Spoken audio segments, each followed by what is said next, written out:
落雪，出邊好凍，零下20度，淨係煮當歸生薑羊肉湯最好嘅時候。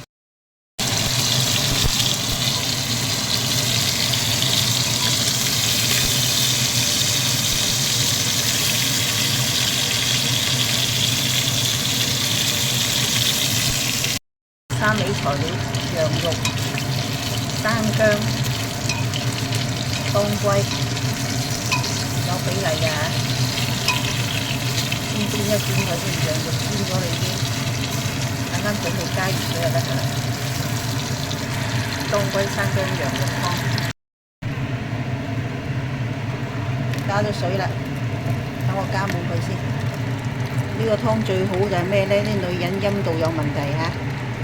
什麼子宮頸癌啊、陰道炎啊、白帶多啊、痕啊，飲佢係冇事，一個冬天飲佢2-3次。